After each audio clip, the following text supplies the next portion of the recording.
दोस्तों आप प्राप्त करें बीपीएससी इकोनॉमिक्स ऑप्शनल के हार्ड कॉपी नोट्स मात्र 1000 रुपये में, हिंदी और इंग्लिश दोनों मीडियम में बाय पोस्ट आपके घर पहुंचा दिए जाएंगे। इसके अलावा पिछले सालों के क्वेश्चन पेपर और का सॉल्यूशन भी आपको पीडीएफ फॉर्म में प्रोवाइड करा दिया जाएगा। देखिए, सबसे पहले तो मैं आपको बता देता हूं कि जो आर्थिक समृद्धि है और आर्थिक विकास दोनों को आमतौर पर समान अर्थी ही माना जाता है। यानी कि ये माना जाता है कि जो आर्थिक समृद्धि है और आर्थिक विकास है वो एक ही अर्थ है, लेकिन वास्तविक जीवन में आप देखोगे तो अर्थशास्त्र में कम से कम इसका मतलब अलग अलग है। तो हम समझेंगे कि आर्थिक समृद्धि क्या है, फिर हम समझेंगे आर्थिक विकास क्या है, और फिर हम आपको आर्थिक समृद्धि और आर्थिक विकास में अंतर करके बताएंगे। तो सबसे पहले देखिए बात करते हैं हम आर्थिक समृद्धि की। हम बात करते हैं बच्चों आर्थिक समृद्धि। तो आर्थिक समृद्धि को हम समझें तो आर्थिक समृद्धि क्या है पहले हम एक बार वो समझ लेते हैं बच्चों। देखिए,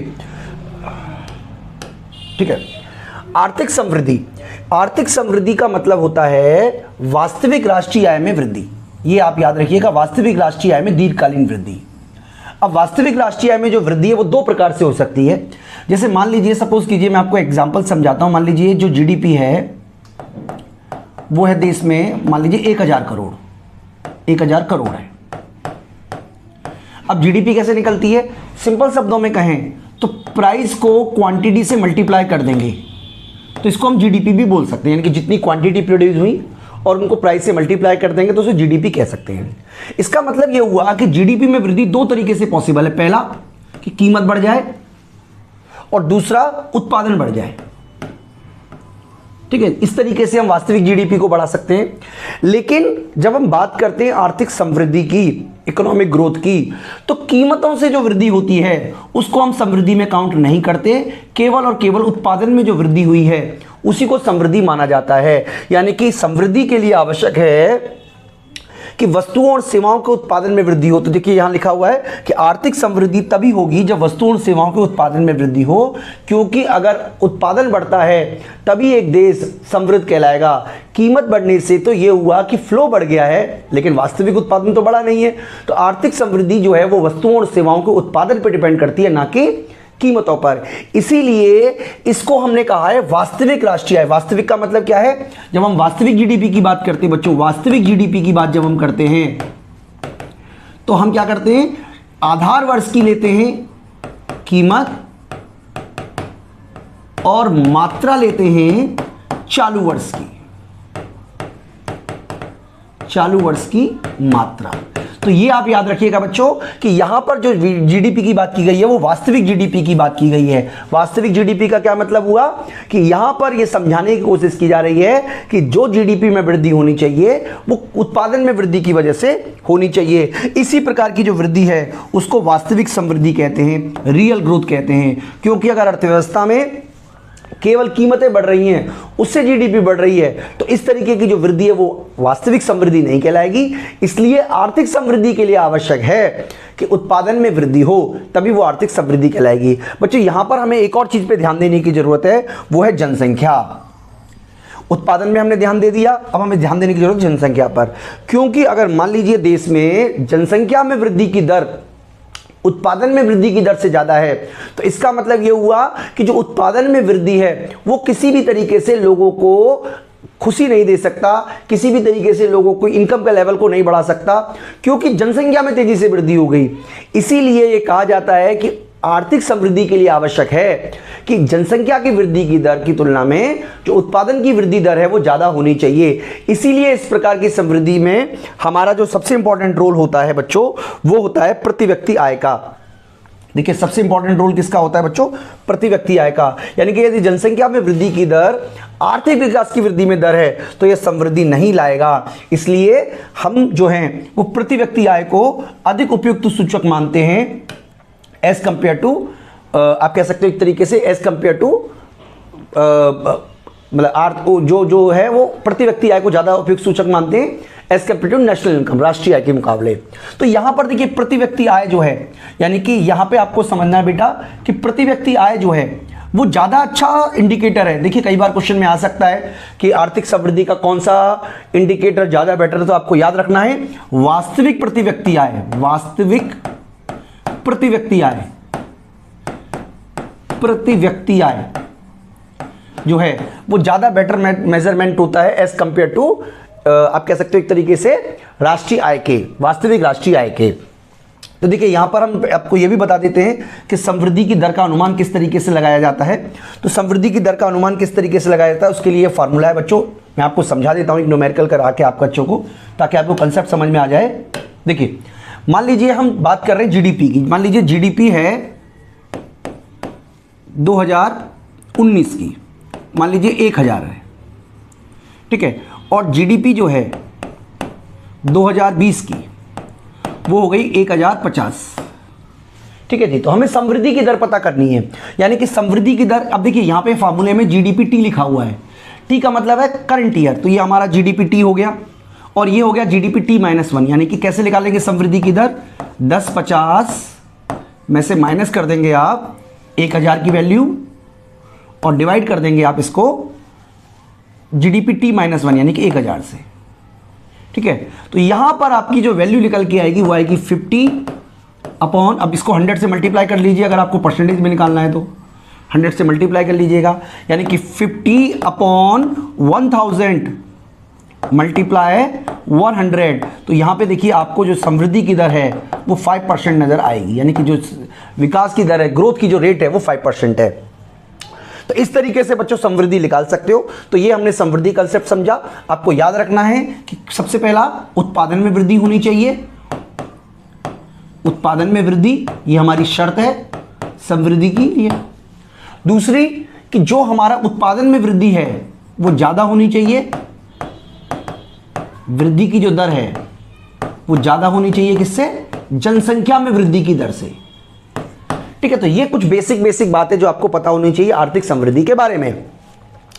आगे हम शुरू करते हैं बच्चों आर्थिक विकास के बारे में। तो आर्थिक विकास को भी हम डिटेल में आप बच्चों को समझाएंगे।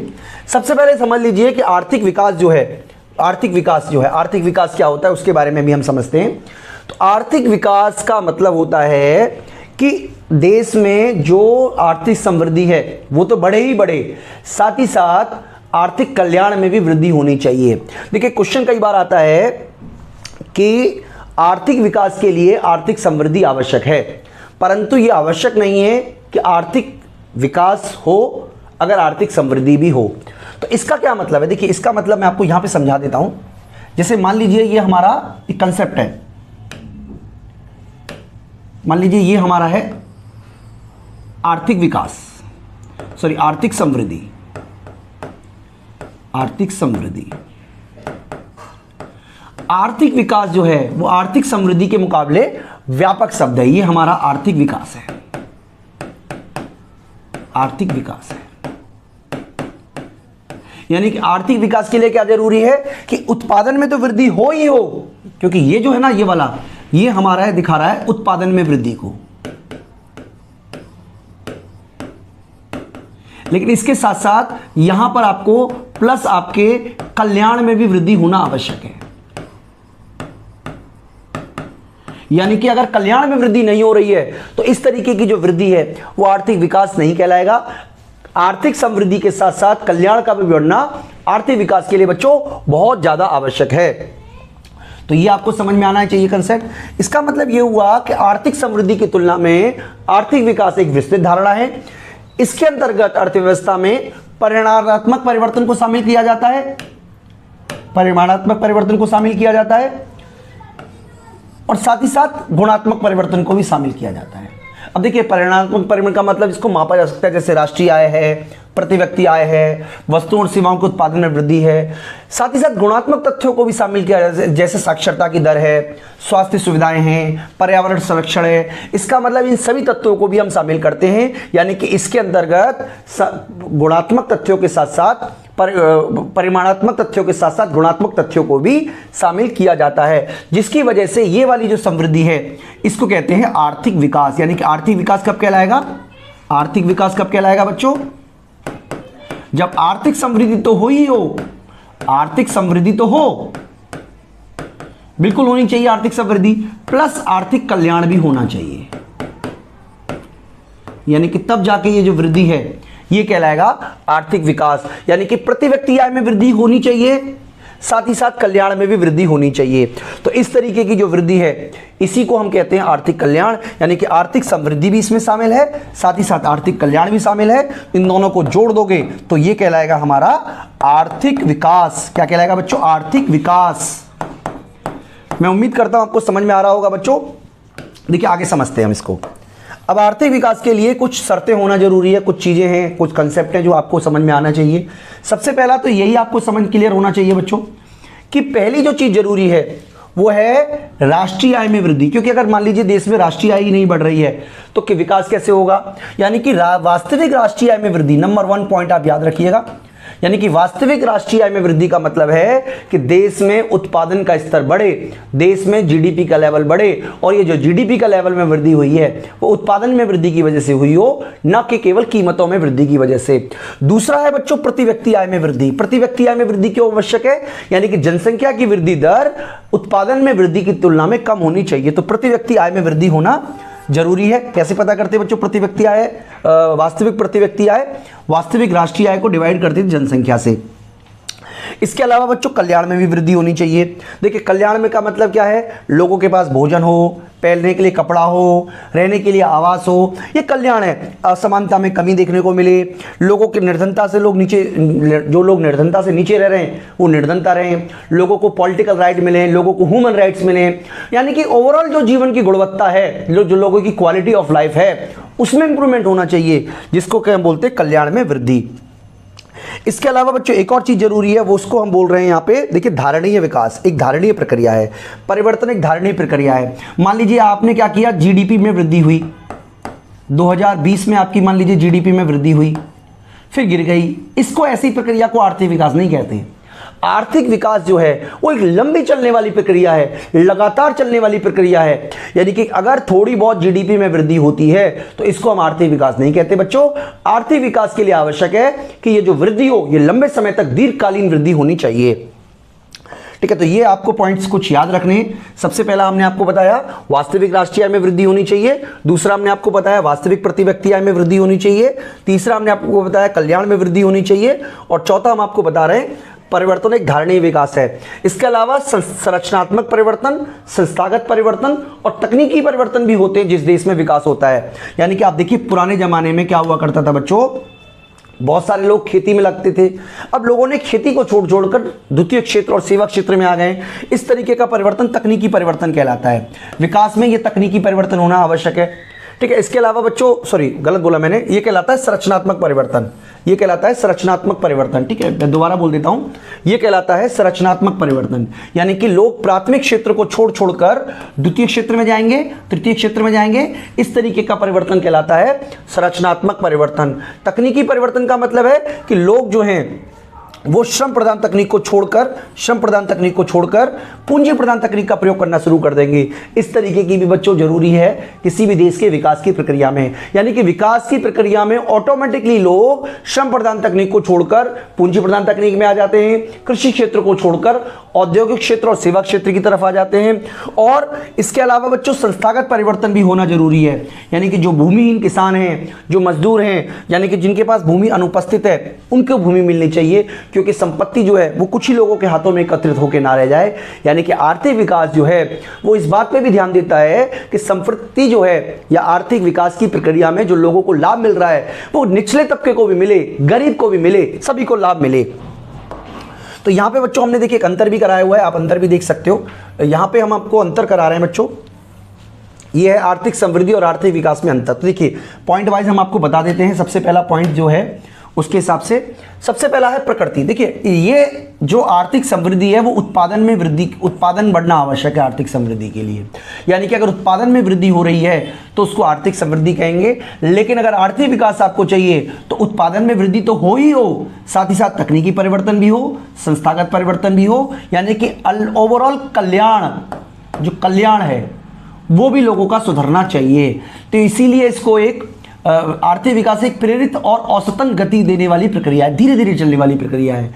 जबकि आर्थिक समृद्धि स्वाभाविक, क्रमिक और स्थिर गति देने वाली परिवर्तन होते हैं।